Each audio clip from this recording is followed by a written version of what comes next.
नमस्कार। प्रादेशिक मौसम केंद्र नई दिल्ली द्वारा दिल्ली एनसीआर के किसानों के लिए मौसम आधारित कृषि सलाह इस प्रकार है। दिल्ली में 22 अगस्त को आसमान में आमतौर पर बादल छाए रहेंगे। अधिकांश स्थानों पर बहुत हल्की से हल्की बारिश गरज के साथ बौछारें पड़ सकती हैं, जबकि दोपहर शाम के समय कुछ स्थानों पर मध्यम से भारी बारिश हो सकती है। 23 और 24 अगस्त को आसमान में आमतौर पर बादल छाए रहेंगे। अधिकांश स्थानों पर हल्की से मध्यम बारिश गरज के साथ बौछारें पड़ सकती हैं।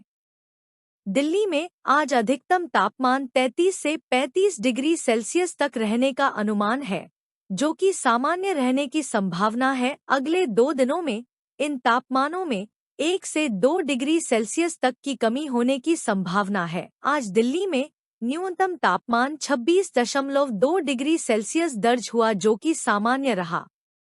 अगले 2 दिनों में इन तापमानों में 2 से 3 डिग्री सेल्सियस की कमी होने की संभावना है। मौसम के पूर्वानुमान को देखते हुए किसानों को सलाह दी जाती है कि वर्षा के पूर्वानुमान को ध्यान में रखते हुए सभी किसानों को सलाह है कि किसी प्रकार का छिड़काव ना करें तथा खड़ी फसलों व सब्जी नर्सरियों में उचित प्रबंधन रखें। इस मौसम में धान की फसल को नष्ट करने वाली ब्राउन प्लांट होपर का आक्रमण आरंभ हो सकता है। अतः किसान खेत के अंदर जाकर पौध के निचली भाग के स्थान पर मच्छरनुमा कीट का निरीक्षण करें। इस समय धान की फसल मुख्यतः वानस्पतिक वृद्धि की स्थिति में है। इस मौसम में किसानों को सलाह है कि स्वीट कॉर्न, माधुरी, विन ऑरेंज तथा बेबी कॉर्न HM4 की बुवाई मेड़ों पर करें। इस मौसम में किसानों को सलाह है कि यदि टमाटर, मिर्च, बैंगन, फूलगोभी व पत्ता गोभी की पौध तैयार है तो मौसम को मद्देनजर रखते हुए रोपाई मेड़ों, उथली क्यारियों पर करें। इस मौसम में किसानों को सलाह है कि फूलगोभी की पूसा शरद, पूसा हाइब्रिड 2 पंथ शुभ्रा नवंबर-दिसंबर की रोपाई हेतु पौध तैयार करना शुरू करें। खरीफ प्याज की तैयार पौध की रोपाई मेड़ों, उथली क्यारियों पर करें।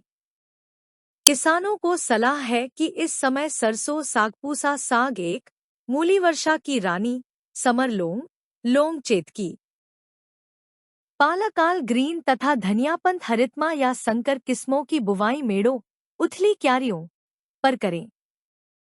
कद्दूवर्गीय सब्जियों को ऊपर चढ़ाने की व्यवस्था करें ताकि वर्षा से सब्जियों की लताओं को गलने से बचाया जा सके।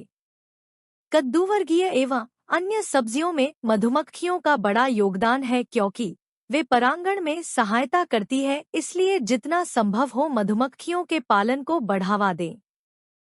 कीटों की रोकथाम के लिए प्रकाश प्रपंच, लाइट ट्रैप का भी इस्तेमाल कर सकते हैं। कृपया लाइक, शेयर और सब्सक्राइब करें। धन्यवाद।